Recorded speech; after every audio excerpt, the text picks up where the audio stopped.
Thank you very much. Welcome to everyone. The goal of these few talks that we have together is to go into how to use the Gospel of Matthew that will be accompanying us at prayer in this whole year, especially on the Sundays of ordinary time. But also on weekdays, Matthew will come often this year.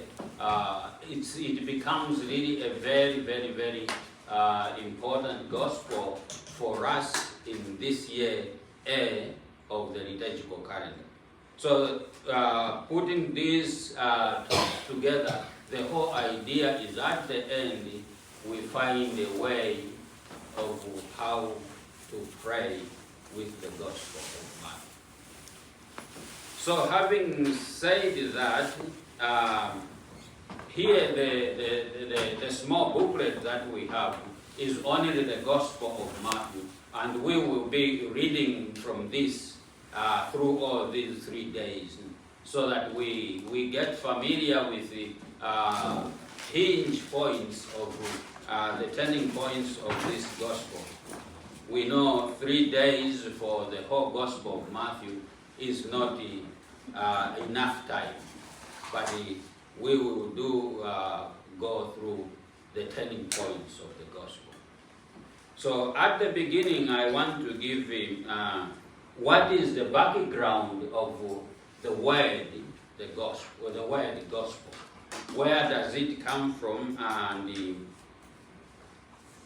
it appears first in Old Testament, in the second Isaiah, prophet Isaiah.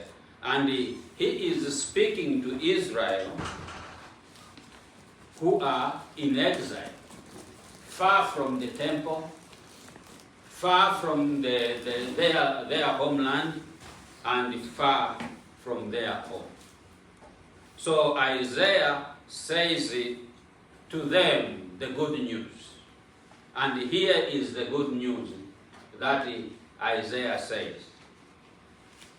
How beautiful on the mountains are the feet of the messenger who announces peace, who brings good news, who announces salvation, who says to Zion, your God reigns. So the first the first time we hear the word gospel is who brings good news. So the gospel is the good news. You are Evangelion. So this good news, what it is a God who announces salvation and says, Zion, your God reigns. The second place in the Bible where we find the word gospel used is in the New Testament with the writings of St. Paul. The first is we find it in the letter to the Romans, chapter 1, verses 16 and 17. There, Paul says this. For I am not ashamed of the gospel. It is the power of God for salvation to everyone who has faith. To the Jew first, and also to the Greek. For in it the righteousness of God is revealed through faith for faith. As it is written, the one who is righteous by faith shall live. So for Paul, the gospel is the power of God for salvation.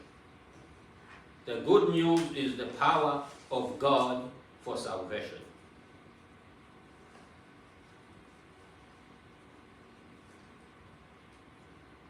we have 4 Gospels. In the Bible, we have the 4 Gospels, the Gospel of Matthew, Mark, Luke, and John.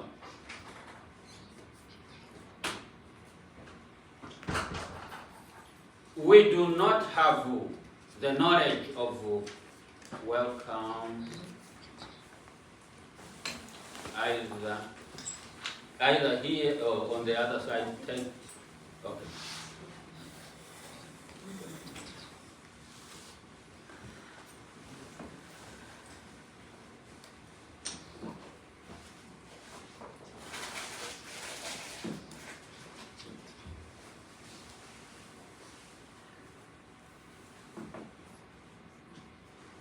Yeah, we are just introducing, so welcome. And we were talking that there are 4 Gospels, and these 4 Gospels are the only sources we have that possesses the knowledge of the life of Jesus unto our salvation. So, the knowledge of the life of Jesus, we don't find it in Paul. Paul doesn't talk about the life of Jesus. He only speaks about Jesus instituted the Eucharist, and then he speaks about the resurrection after being crucified on the cross. But you don't get the life of Jesus. To tell the story of Jesus is only found in the Gospels. Even the historians, the early historians like Josephus, who write a lot about Christianity, they have no story about the life of Jesus. The Roman historian Tacitus has written a lot about the Christian movement, but they have no story about the life of Jesus. So where we can get the life of Jesus is from the Gospels. And these Gospels are divided into 2. There is what we call the Synoptic Gospels, and then the Gospel of John. Why are the 3 called Synoptic Gospels? They are called Synoptic Gospels because you find things in the 3 Gospels that you read the story in Mark, you read the same story in Matthew, you read the same story in Luke. And you wonder, why do we have to read 3 stories telling the same thing? Was it not necessary just to have one gospel that says it all? And that was the temptation of the early Christians, to say that there should be only one gospel. And since Matthew was literally well comprehensively written, they said, oh, probably we should have only Matthew. There are proponents that we only have Matthew. And then when they read Mark, they say, yeah, it misses something. They read Luke, they say, oh, the gospel must only be Luke, because Luke has said it better than Matthew and what? But they are saying the same things. But what is important in all those stories is that each one of them is telling this story from the situation of their own lives, the situation of their own communities, what there is going on in each community where they are writing from. So if you take only one gospel, you lose what the other communities had lived at the beginning of Christianity. So, having said that, I just want us to take a few questions of a journalist. A journalist begins with a very important question: who was Matthew? Or when you sit there, they ask you, they have an interview with you, they say, who are you? So the question is, who is Matthew? That will be the first question. If we read the whole gospel, it doesn't tell us where Matthew comes from. It's silent. It doesn't say anything. But the tradition identifies him with Levi, the tax collector, whom Jesus called from his workplace to say, follow me, and we will get this knowledge from Mark, who mentions Levi. While in his gospel also, he is called Matthew. In chapter 9, verse 9, we hear this person as the one who could have written the gospel.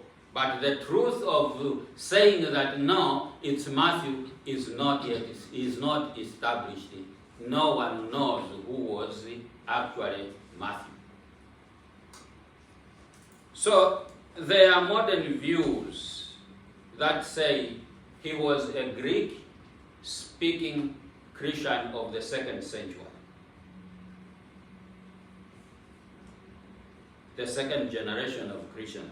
But he has a missionary outlook. What does that mean? He has a missionary outlook that encompasses the whole world. We know this from the very first verse of the gospel. He says, Jesus, son of David and son of Abraham. Why is that important? Son of David. That's why I said he was a Jewish early Christian of the 1st century, which means for a Jew, David was very, very important for the Jews. Because David, from the stock of David, will come the Messiah. So if you were a Jew, David was the man. And then he says, son of Abraham. Through Abraham, through the faith of Abraham, the whole world are children of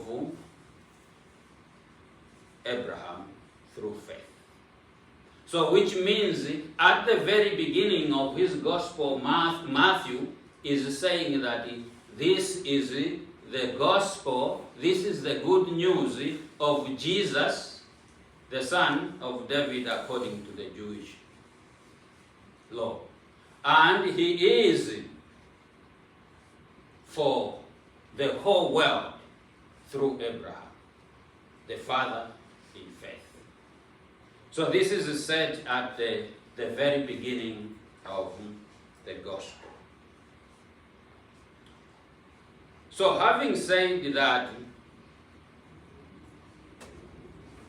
the second question I want to allude to is what we have heard in the first when I was praying. There are indications, important indications in the Gospel of Matthew. The first is what we have said, the Gospel of Jesus, son of David and son of Abraham. The second aspect that is very important, central to this Gospel, differing from others, is what we read in 1352 at the beginning of the talk, was that every scribe who has become a disciple of the kingdom of heaven is like a master of the house who brings out of his treasure both the new and the old. So what Matthew is doing here is to bring the old from the Jewish law and the new from the people of God, that will come to believe in Jesus because of the faith of Abraham. So at this point, this is very important. He brings together the Old Testament and the New Testament. This is the work of Matthew. Why did Matthew write? We will see that will be one of the things to bring the New Testament and the Old Testament into one. And he writes to say that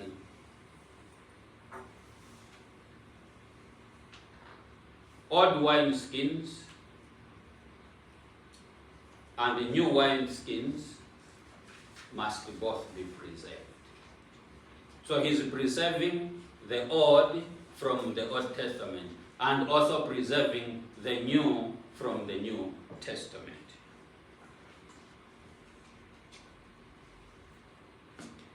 So, what did he write?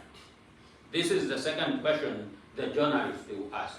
Having known who is he, and probably the second question is, what did he write?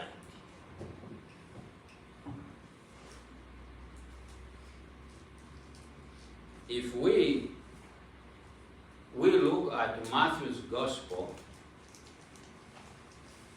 and look at Mark's Gospel, we realize that one must be copying from another one. And it is clear that the Gospel of Mark, was composed in the 60s, 60 AD. Because when he speaks about the Rome where this was what, you realize that Matthew doesn't speak about those things because he had not yet written his gospel. So therefore, he has information from Mark. He is borrowing from Mark. So what is he doing with Mark?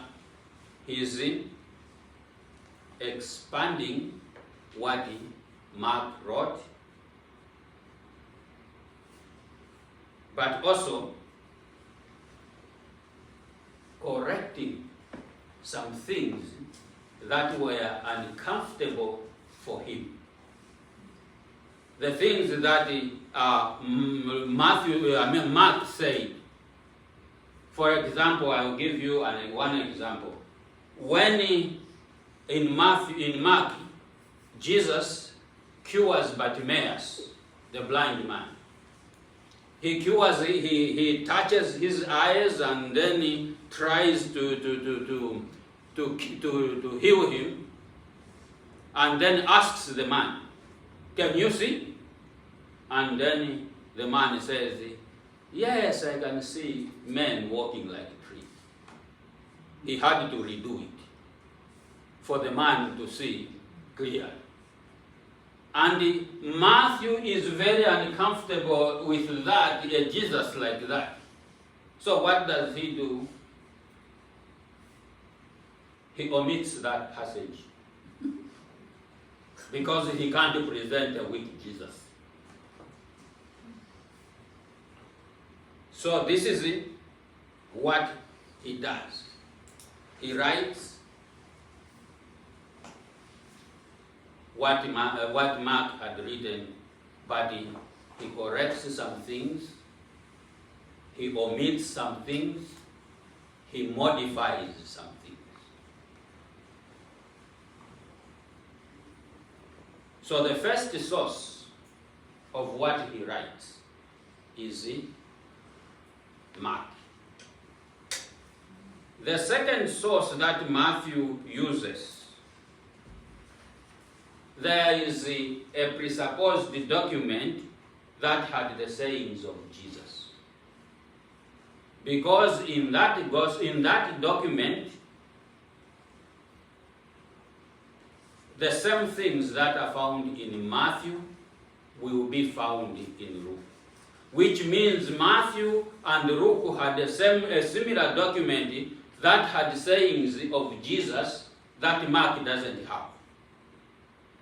So, you know, we come to know that Matthew must have a document that Mark didn't have, but Luke had.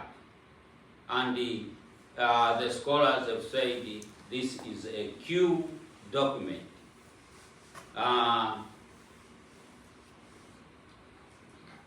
So there is Mark, about what he writes. There is Mark as the source of the Gospel of Matthew. And then there is a collection of sayings of Jesus, the quotations from Jesus. The document known as Q. And then there are materials that are only particular in Matthew. They are not found in Mark, they are not found in Luke, they are only particular to Matthew. They are called the Matthew material, or in short, the M material. So those were the sources of Matthew. The sources of Matthew's Gospel.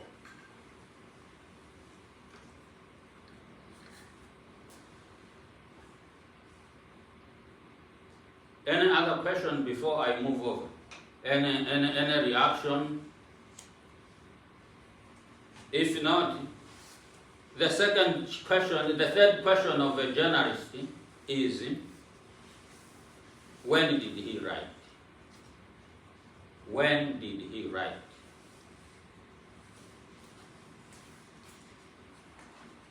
A consensus is that he wrote around 80 AD. That is about 50 years, 40 to 50 years after the death of Jesus Christ.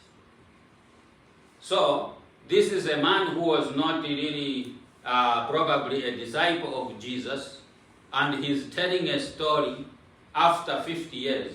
You must be very good to remember things for 50 years and say them. Yeah, so this is, that's why at the end of the day people say it must have been a community of believers that sat down, or a theological group that sat down and put together the Gospel of Matthew, given the sources that they had, given how they pray in their community, given what they believe in their community. So it was written, and it was written in 80 AD. And likely it was written in Syria. That's where it came from.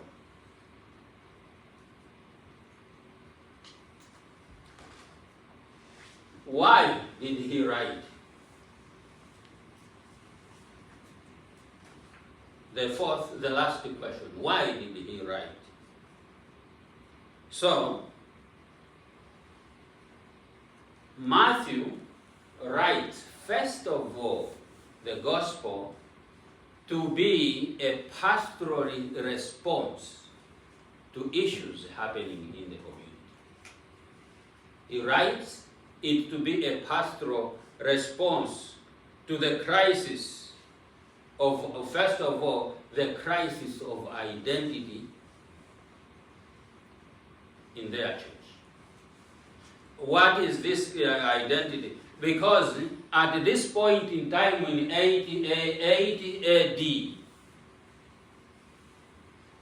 all those that followed the way, all those that followed the teaching of Jesus were thrown out of the temple. They were thrown out of the temple. You are either Jew or you are nothing. So they began now to think of what is our identity.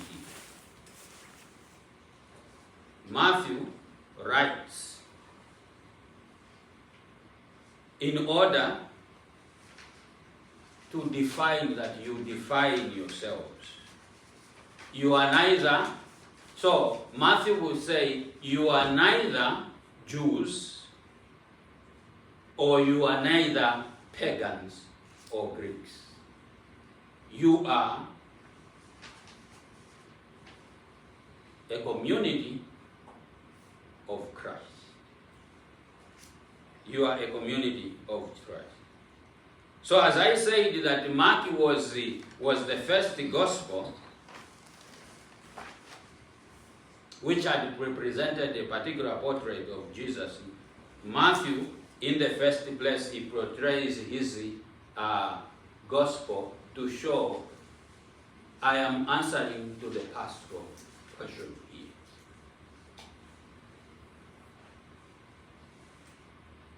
So, as I said, he refines, polishes, mark, and then gives why they are different from everyone else.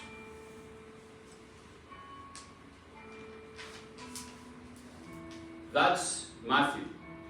So, how does he tell this story? He tells this story in this way.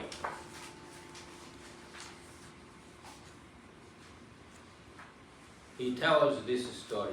And why, before we get to this, is that it is important, as I said, first of all, he is answering to pastoral questions.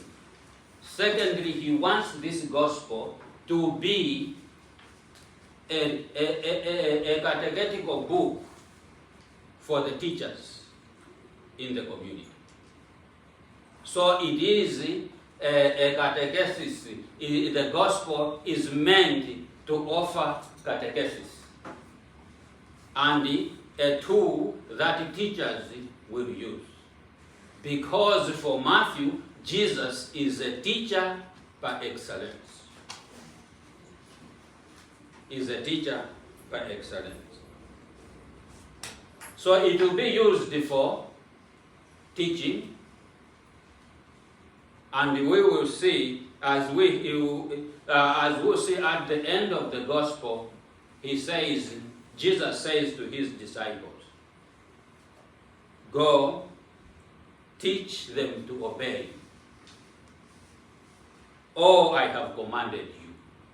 So this is a gospel that will be used for teaching what Jesus commanded the disciples.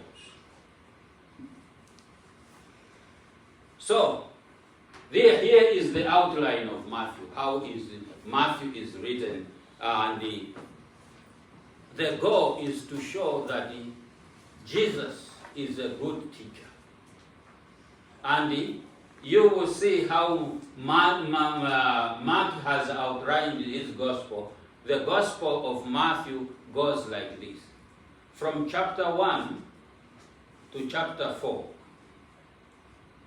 it will be a narrative, telling a story. Telling a story about the birth and the beginnings of this Jesus. Secondly, 5 to 7 is a sermon. So he's doing a narrative sermon. Narrative sermon. So what is a sermon? This, for example, the sermon on the mountain, 5 to 7, and how do you enter the kingdom of God? Jesus sits down on the mountain and literally teaches the things that you must know in order to enter the kingdom of heaven. But interestingly, Matthew puts that in a chiastic structure.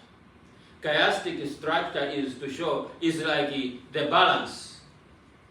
You put 5 kgs here and then 5 kgs here, it balances. If you put 10 kgs there, then it will go down. What is very important in the scale is the pivot. What balances everything. So you have in the beginning narrative, sermon, narrative, sermon, narrative, sermon. You go down from the end, you have narrative, sermon, narrative, sermon, narrative, sermon. So chapter 13 is the most important part of the gospel. The gospel of Matthew balances on chapter 13, is the pivot. This is why from the beginning I quoted for you 13:52. The parables are meant to teach that who is a wise person is the one who has put in the old and the new is the one who enters the kingdom.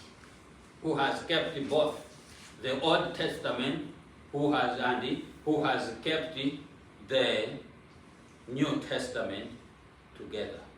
What the teaching of the Old Testament and the teaching of the New Testament together are the things, the materials that help us enter the kingdom of heaven. Because there are already temptations in the church here. Others they want for us we only take the Old Testament because that's the true teaching. Christian communities that only read mostly the Old Testament. Especially the Seventh-day Adventists, they really take time to sit on the Old Testament than the way they would take time with the New Testament. So the two must be balanced together there. Those are the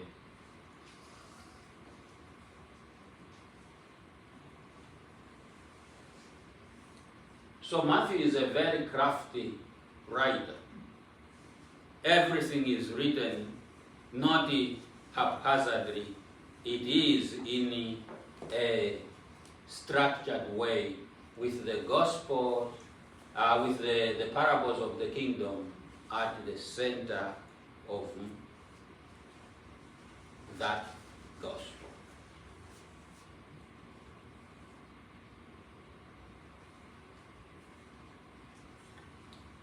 Any questions? Any questions? I want to stop a while here. Anything that has just come into your mind at this point in time from what we have said so far? Any questions? Yes. So the Gospel of Matthew was written by a community, Matthew's community, like 50 years after the death of Jesus? That's correct? This is the hypothesis that most of the scholars are saying this must be the right thing to say, because the gospel itself doesn't tell us that it is the individual person who has written this. And looking at all that craft that has been put there, it must have been written in a framework of a theological group or in a community. This is what we believe, this is what we want to teach, this is what we want. But they gave this group a name of a person who might have been a leader of that theological group that did the redaction of the Gospel of Matthew. And that's Yes. different from the other gospels, than the other authors? Yes, the other authors are also different. Yeah, Luke will have his own story. Mark will have his own story. John is even written 100 year in the 100 ADs.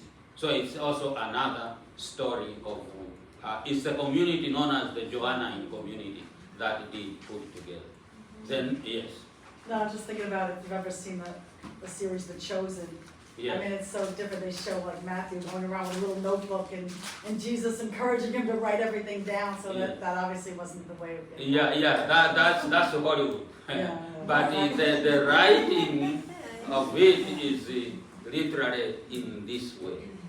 Mickey, you had a question. It sounds like this is where the Jews wanted everything separated. Either you were a Jew Yes. or... So how did they react to Mark's writing then? Because if he borrowed from Mark, Yes. did they not get in an uproar over Mark's writing? The community of Matthew, here the community of Matthew, really, as I said, they borrow a lot from the community of Mark. So they are borrowing things that some of them, that the wholesale of Mark, they cannot take it all because their community has a way of what they are believing. So even what is written in Mark, they select what is particular to this community of Mark. Which means they will leave out some things that they are not comfortable with, or they will modify some things that are not really in accordance with what the Matthean community think about Jesus. How they modify, one of the examples of how Matthew modifies Mark is the story of let me remember the story. He modifies when he was at Cana, in Nazareth, in the synagogue of Nazareth. Mark says that when he preached, these people, they were amazed at his preaching, and they said, "Is this not the son of Mary and Joseph? The father is a carpenter. Where did he get all this?" So as he finishes at that, Matthew says he did not do any miracle because of their lack of faith. And Matthew cannot take that Jesus cannot do and can fail to do any miracle. He is God, because their faith cannot make him fail to do miracle. So how does he modify? They did not do any. He did not do any miracle. He says he did not do many miracles. So by the word that he did not do any miracles, and Matthew modifies it, he did not do many miracles. Mm-hmm. So for Matthew, Jesus cannot fail to do a miracle. So he modified. They are sensitive to what Mark has written, and they want to identify themselves as the Matthean community, not the Markan community. Yes. But ultimately, it's stories that Matthew told to the community. Yes. And so they're just retracting them, right? And putting them out. Yes. Yes. So this is the as I said, it is the theological group a group. Probably Matthew was the leader of that group. There are works that are written in the world that for your work to be bought or your work to sell out, you take the name of a giant in that group of so that name boosts your work you are writing. So in these are hypotheses of scholars who say it might be a theological group, a group of theologians that wrote that and ascribed to that work the name of probably the leader of that group, who was Matthew. Yeah. Okay? Okay.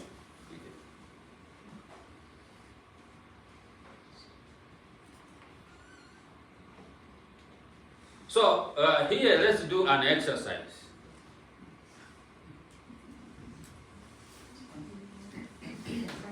How much time do we have?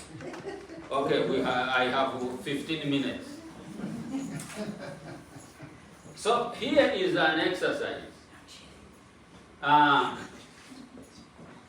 Let's take it. Who is able to read from there, from where you are on that? Okay, one who can read from there where they are. Carol. And the third one? Oh, am I reading first? You are third first, Oh. second, the third. Who could take the third part? Okay. So we will start. Let's read the first with you. Just A. A, only A. And immediately coming out of the synagogue, they came to the house of Simon and Andrew with James and John. B. Rising from the synagogue, he entered the house of Simon. Okay. Then C. And Jesus coming into the house of Peter. Is the same verse, isn't it? How they are telling that same verse. You see, that one tells the whole story. So let's take the A up to the first section up to the end of the story with you. What do I read, B? You go B until the end. Oh, okay. So the mother-in-law of Simon was lying sick with a fever, and immediately they tell him of her. And I'm gonna keep going. Yes. And approaching, he raised her, taking her by the hand, and the fever left her, and she served them. As it was getting late, when the sun was going down, they brought to him all who were sick and those possessed by demons. And the whole city was gathered together about the door. Go ahead. And he healed many who were sick with various diseases and cast out many demons. And he did not allow them to speak because they knew him. And very early in the morning, rising up, he went out and went away to deserted place, and there he prayed. And Simon and those with him tracked him down. And they found him, and they said to him, "Everyone is seeking you."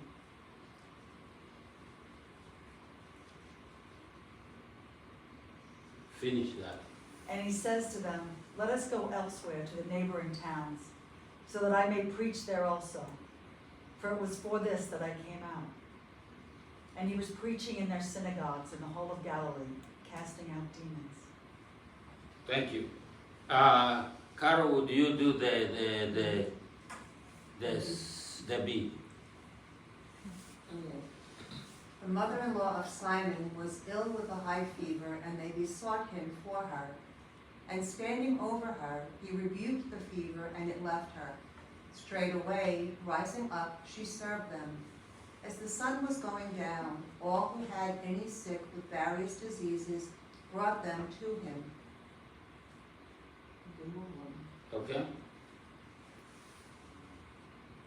But he, putting his hands on each one of them, healed them. Demons too came out of many, crying out and saying, "You are the Son of God." And rebuking them, he did not allow them to speak because they knew him to be the Christ. When day came, going out, he proceeded to a desert place. And the crowds sought him and came to him, and would have kept him from leaving them. Okay? As they read, notice what is coming to be the difference, the differences that are there. You finish up the... But he said to them, I must preach the good news of the kingdom of God to other cities too, because for this I was sent. And he was preaching in the synagogues of Judea. Okay? We go back. Mickey. Peter saw his mother-in-law afflicted with a fever, and he touched her hand, and the fever left her, and she rose and served them. As it was getting late, they brought to him many who were possessed by demons. Okay. And he cast out the spirits.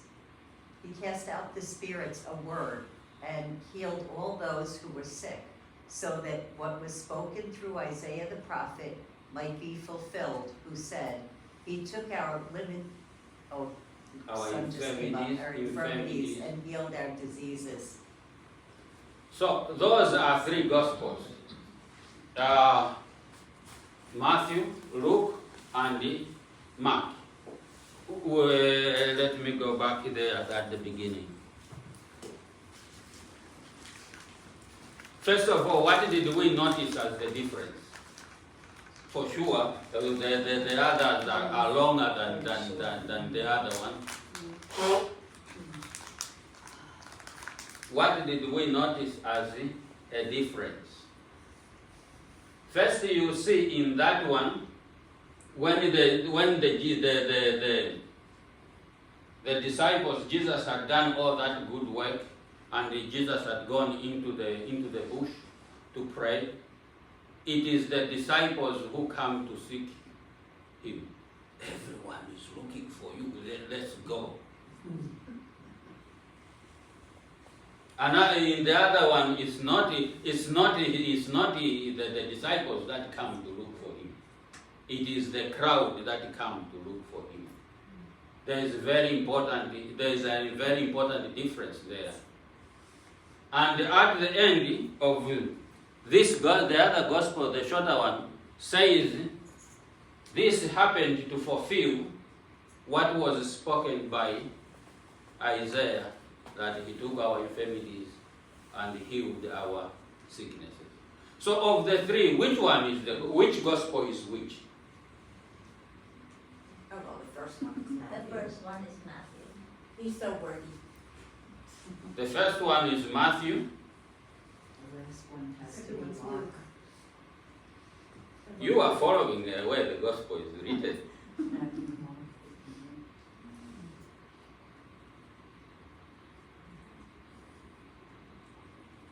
The first one is Mark.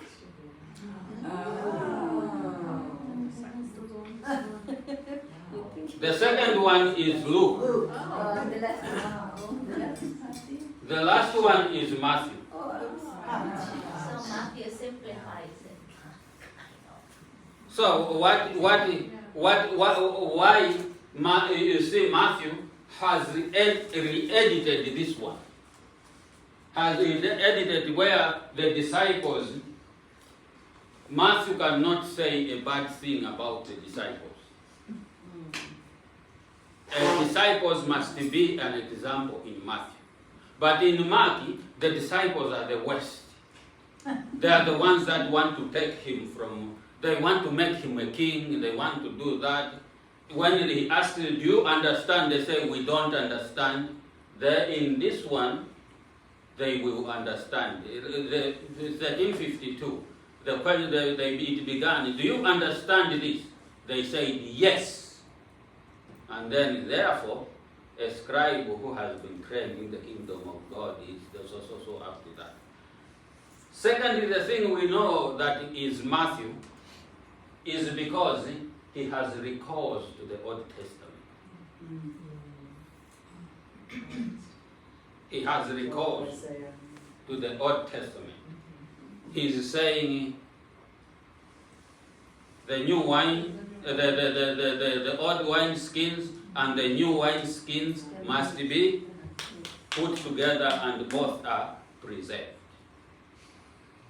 So for today, unless there is any other question, we stop here.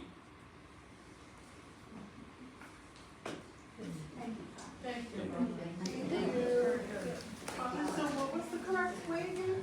What is the gospel order that you put? This is the That's Mark, Luke, and Matthew. and Matthew. Mark?